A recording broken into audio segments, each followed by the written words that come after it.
So, another Warhammer YouTube channel, one in probably a million. So, got to think of something new, catchy, different take. What about, hey Games Workshop, I am f***ing confused.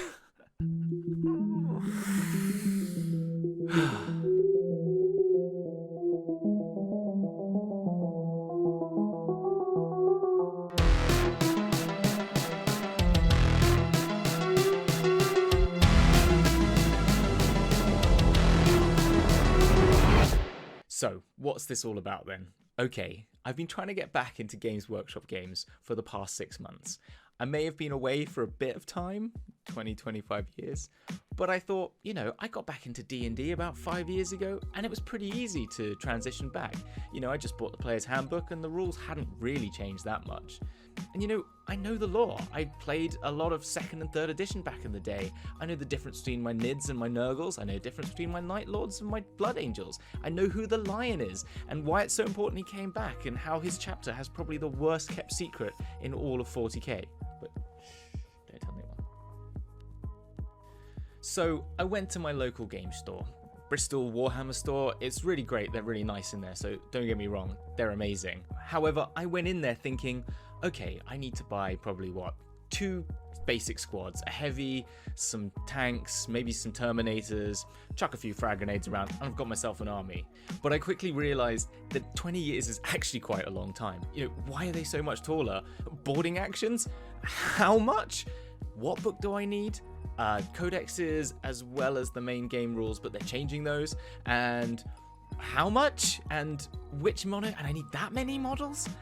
So anyway, it was just getting too much. So I thought, let's scale it down a bit. Let's go for a skirmish game, kill team. That should be simple. But again, how much? And I need this book and that book, and this book is like 30 quid, but only has just like this tiny little bit of text about my characters. Oh my gosh, really? And then suddenly I saw it. I just turned around, and on one of the shelves, in all its technicolored hazard stripe glory, and I was back there. I was back in the 90s. Blue Boy was on the radio playing Remember Me. And that nostalgia just hit me. And I was just like, that's the one. Necromunda. I loved that game back in the day. I remember when this exact edition of White Dwarf came out, 190 in October of 95. And I stared lovingly at the back cover for hours on end. And I was like, yes, okay, let's do that.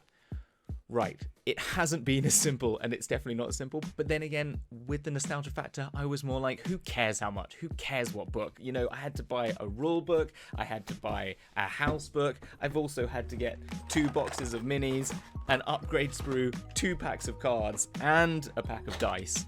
But I finally think I've understood it, along with watching a heck ton of YouTube channels, reading a heck ton of lore online, trying to figure out how to build this game.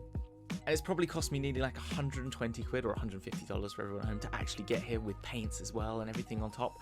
But oh my gosh, is it worth it? Because this game is amazing. It's got everything. It's got so much more meat on its bones than Kill Team.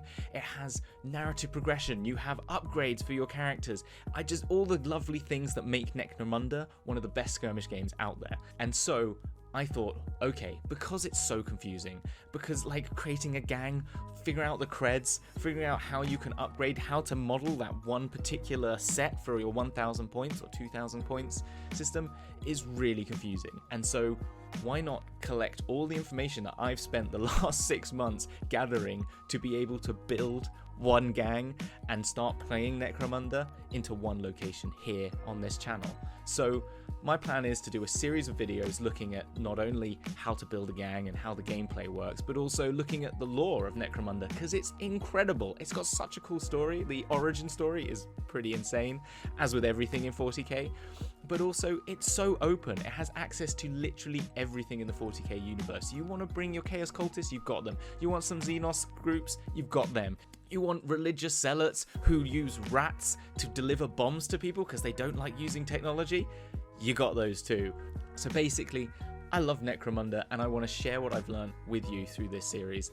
So if you fancy doing that, why don't you do the classic things that everyone's going to ask you to do, which is like, subscribe, click the little bell for when you get notifications, and follow me on this journey. And I'm really excited about this series. I've also got some guests in mind that I want to bring on to talk about Necromunda, because there are some really cool people out there doing really awesome things. I also want to make our own gangs and have some fun just playing around with this very open-ended system. So anyway, I hope to see you in my next video, where I'm going to be talking about how Necromunda came to be, what its origins were as a game, how it started this very small White Dwarf series of articles under a different name called Confrontation, and how it grew into one of the greatest skirmish games out there. So, you take care in the Underhive, and I'll see you next time.